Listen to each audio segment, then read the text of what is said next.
மசாலா எதுவுமே அரைக்காமல் மஷ்ரூம் வச்சு ஒரு கிரேவி எப்படி செய்கிறதுன்னு பார்க்கலாமா. இதுக்கு கடாயை வச்சு எண்ணெய் ஊற்றிக்கோங்க.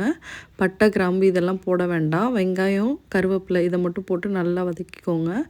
அதுக்கப்புறமா உப்பு, தக்காளி ஒரு 2 தக்காளி கட் பண்ணி எடுத்து வச்சுருக்கேன், அதையும் சேர்த்து நல்லா வதக்கிக்கோங்க. இப்போ அரை டீஸ்பூன் மஞ்சத்தூள், கொஞ்சமாக தனி மிளகாய்த்தூள், கொஞ்சமாக குழம்பு மிளகாய்த்தூள், ஒரு 1.5 டீஸ்பூன் அளவுக்கு குழம்பு மிளகாய்த்தூள் சேர்த்துட்டு, கொஞ்சமாக கரம் மசாலா, கொஞ்சமாக சீரகத்தூள் இது எல்லாத்தையுமே சேர்த்து நல்லா கலந்து விட்டதுக்கப்புறமா 1 டீஸ்பூன் அளவுக்கு இஞ்சி பூண்டு பேஸ்ட் சேர்த்து அதையும் நல்லா அந்த எண்ணெயிலே வதக்கி விட்டுருங்க.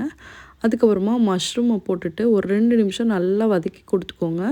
மஷ்ரூமில் நம்ம ஒரு சொட்டு கூட தண்ணி ஊற்றக்கூடாது. மஷ்ரூமில் நிறைய தண்ணி இருக்கும், அதுவே நல்லா தண்ணி விடும். 2 நிமிஷம் மூடி போட்டு ஓப்பன் பண்ணி பார்த்திங்கன்னா இந்த அளவுக்கு தண்ணி விட்டுருக்கும். நம்ம ஆனால் ஒரு சொட்டு கூட தண்ணி ஊற்றலை.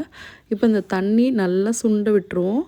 அதுக்கப்புறமா ஒரு அரை டீஸ்பூன் அளவுக்கு பெப்பர் சேர்த்துட்டு ஒரு 2 மினிட்ஸ் விட்டு இறக்குனிங்கன்னா சூப்பரான மஷ்ரூம் மசாலா ரெடி ஆயிடுச்சு. இதை நீங்கள் சாதம், தோசை, இட்லி, சப்பாத்தி எது கூட வேணாலும் வச்சு சாப்பிட்லாம். செஞ்சு பார்த்துட்டு எப்படி இருக்குன்னு சொல்லி கமெண்ட் பண்ணுங்கள். தேங்க்யூ.